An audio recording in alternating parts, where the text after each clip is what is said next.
The Conceptual Image, Chapter 21.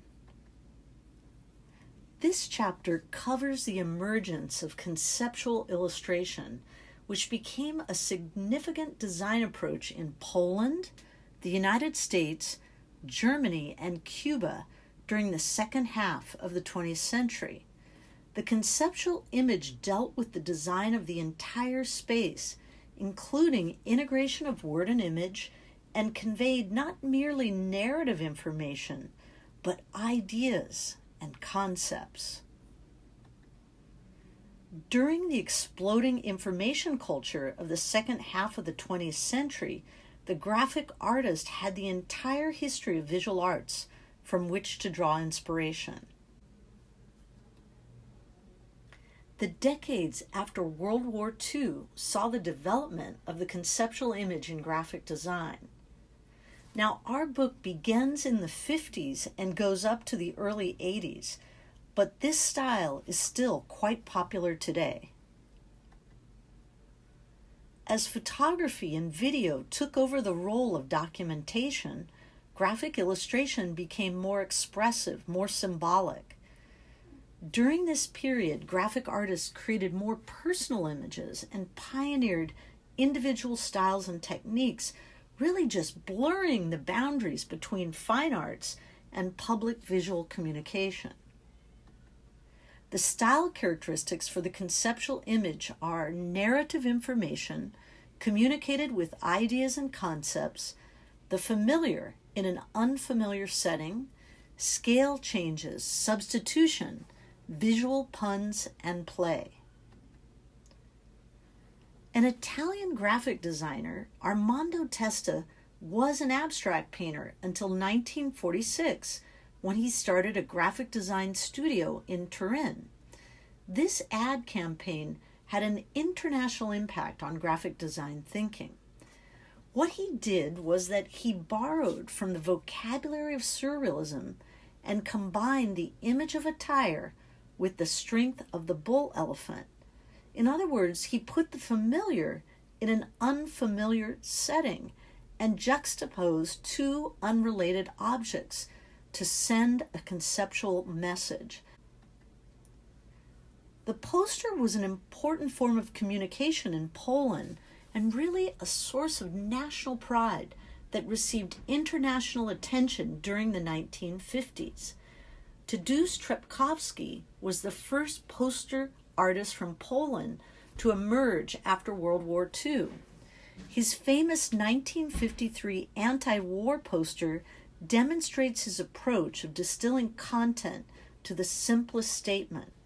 A few simple shapes symbolize a devastated city superimposed on a silhouette of a falling bomb.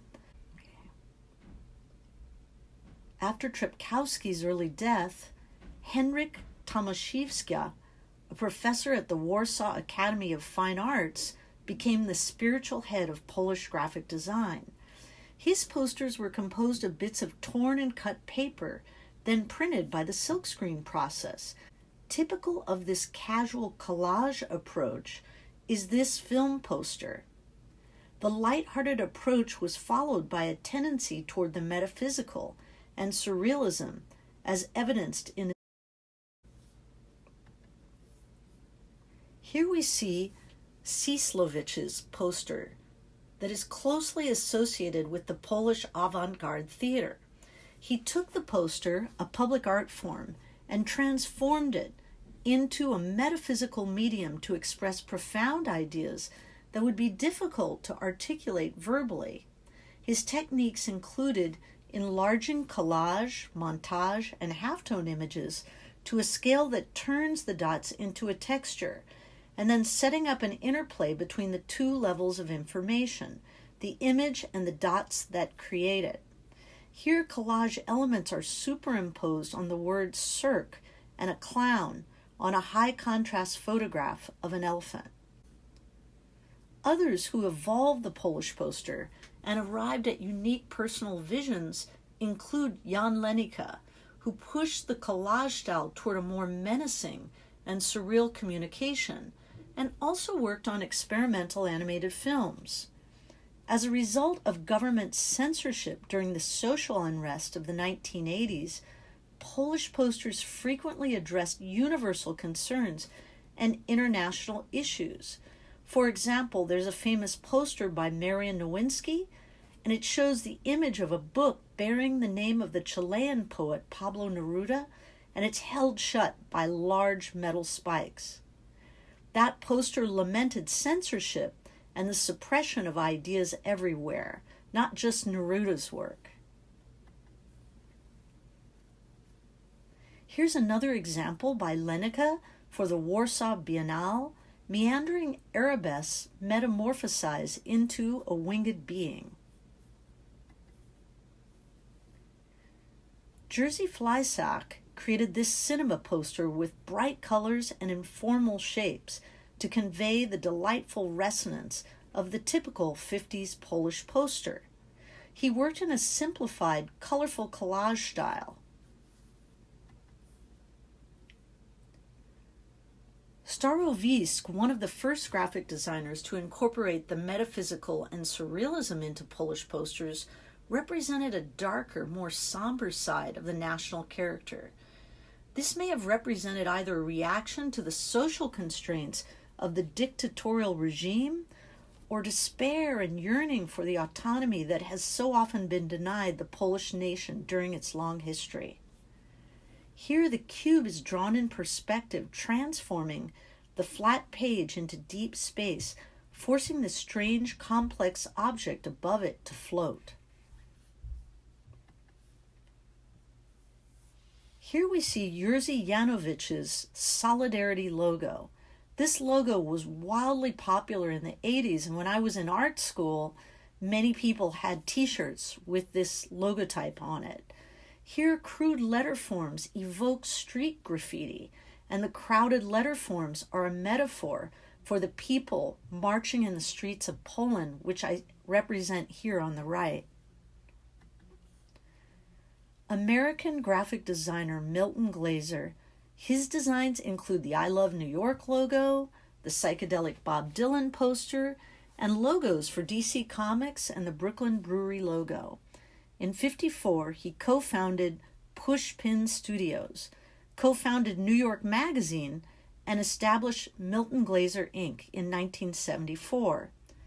His artwork has been featured in exhibits and placed in the permanent collections of museums worldwide. Throughout his long career, he designed many posters, publications, and architectural designs, and received many awards for his work, including the National Medal of the Arts Award from President Barack Obama in 2009. He was the very first graphic designer to ever receive this award. He founded Pushpin Studios, whose versatility and variety of work made his singular genius absolutely hard to categorize. During the 60s, he created images using flat shapes formed by thin black ink contour lines, adding color by applying adhesive color films. He recently passed away, and the outpouring over Milton Glaser from the design community was absolutely unparalleled. Here's that famous Bob Dylan poster from 1967. Transcending subject and function, this image became a symbolic crystallization of its time. This popular folk rock singer, Bob Dylan, is presented as a black silhouette with brightly colored hair patterns inspired by Art Nouveau sources. Glaser's concert posters and record album designs manifest a singular ability to combine his personal vision with the essence of the content. Here's a very conceptual poster about a Dada and Surrealism exhibition. The smaller table is isolating the word real within the longer word surrealism. Many Dadaists became surrealists, and the way the type is pushing through the table suggests that. Another conceptual piece for Poppy Records. On the top it says, "From Poppy with Love," and a poppy is blooming from a granite cube that's symbolizing a new independent company breaking through the monolithic conventions of the recording industry. Here's a Bach Variations poster where we see a variety of drawing approaches signifying the diversity of Bach's musical talents.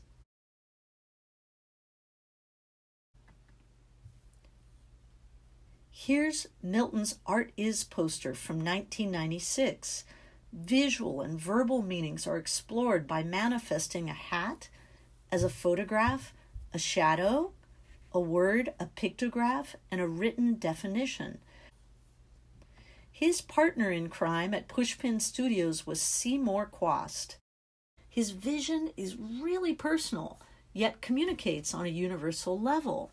He frequently used the technique of line drawings overlaid with adhesive color films and experimented with a large variety of media and substrata.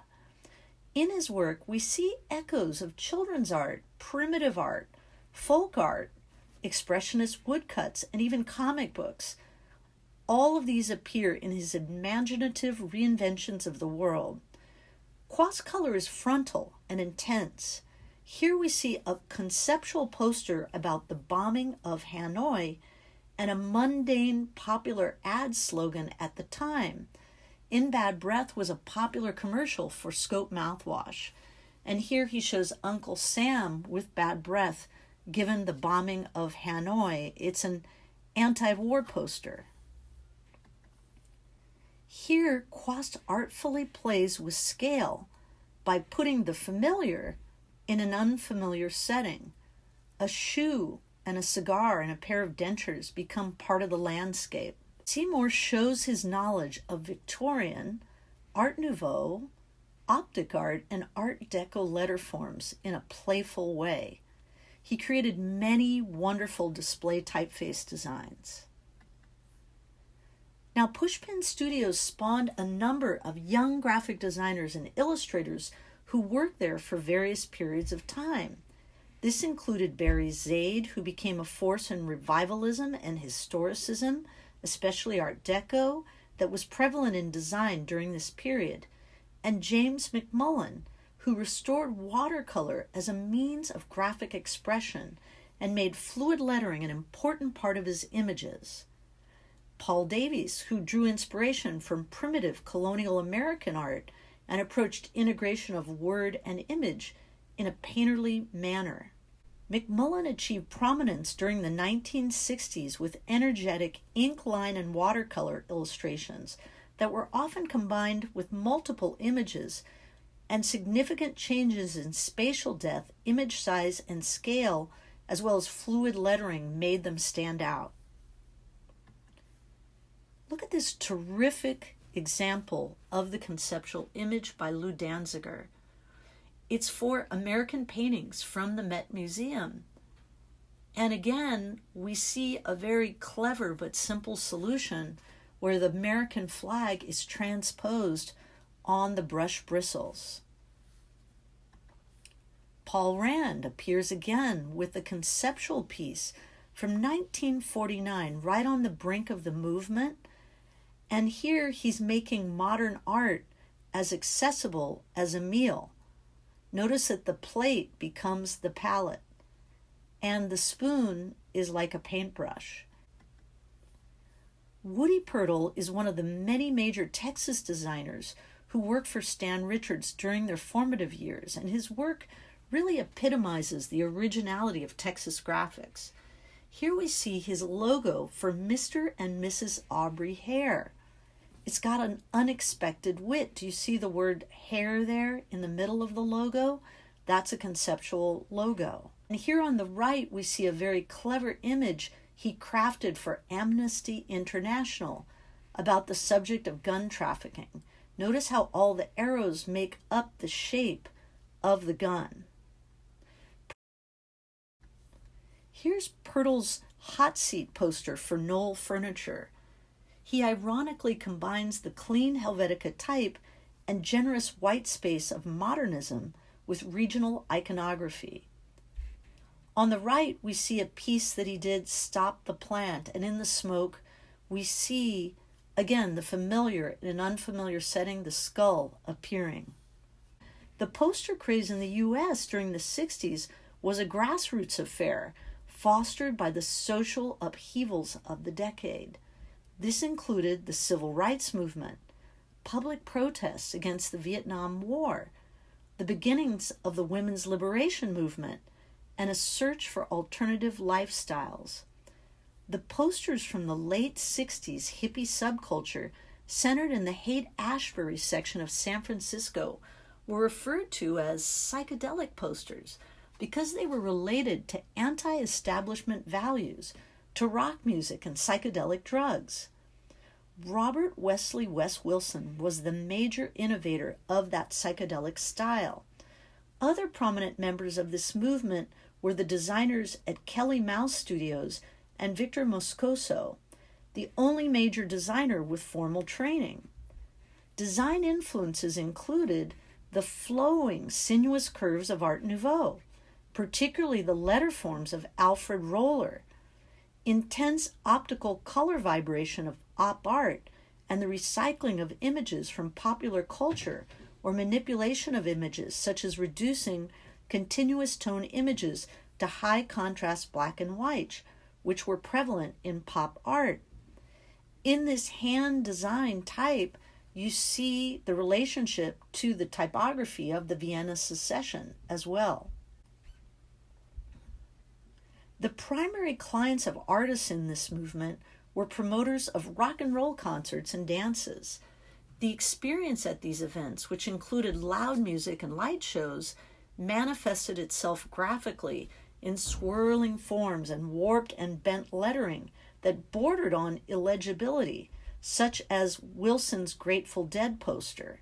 It was reported that the younger generation that attended these events deciphered rather than read the messages on the poster. Peter Max did this love poster in 1970.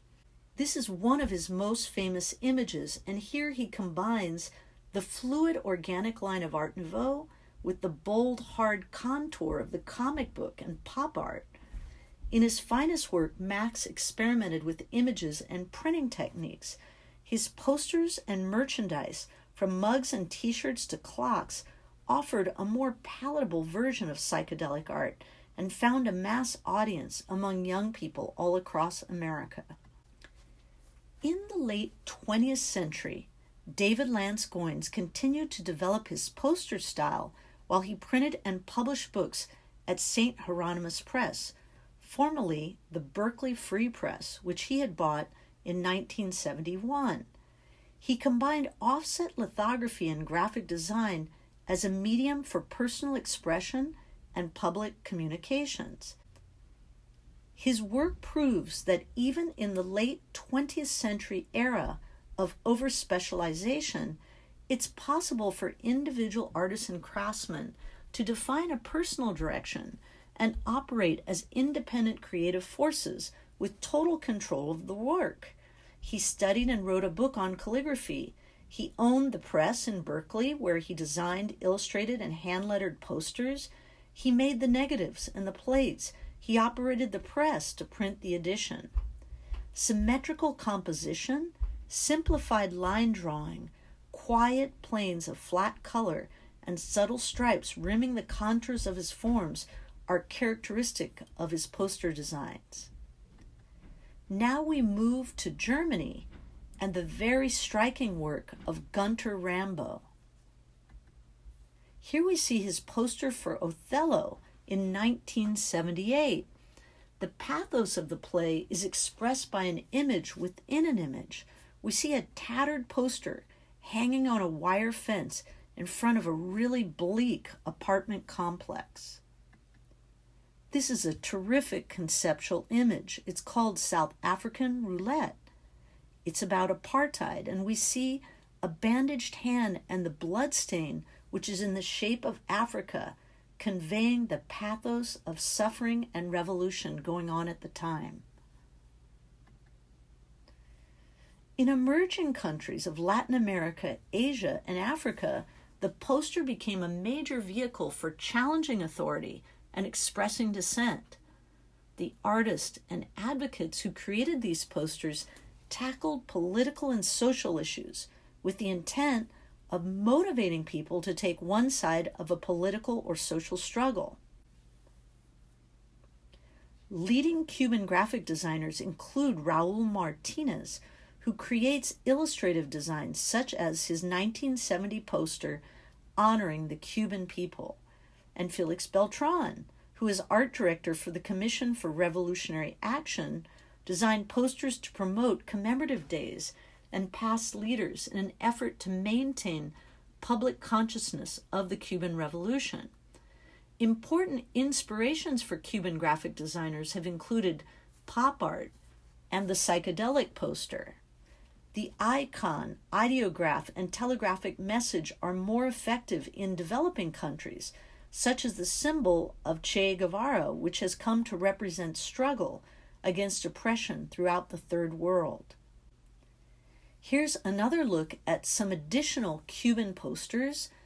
And I visited Cuba about 19 years ago, and it's amazing because you can see these large billboards being hand-painted in this style, and the level of art and craftsmanship is quite high. Here we have an unidentified artist creating a poster for the Cuban Revolution. The clouds are parting to reveal an orange sun, symbolizing the ill-fated 26th of July 1953 assault on the Santiago Army Barracks, which launched the Cuban Revolution. Here's Elena Serrano's Day of the Heroic Guerrilla poster. It's an iconic image of Che Guevara that's transforming into a map of South America in a radiating image signifying revolutionary victory. Let's take a look to finish this chapter with the popularity of this style today. On the left, we see the original Milton Glaser Dillon poster, and on the right, a storefront in Florence that's picking up on some of the design vernacular used in the poster. Conceptual advertising is a mix of creativity and artistic ideas to form mind-blowing ads that really get noticed. On the left, of course, we see Armando Testa's poster for Pirelli tires. On the right, we see a contemporary conceptual ad produced by the World Wildlife Fund. It's fusing the idea of the rainforest to the lungs of our planet.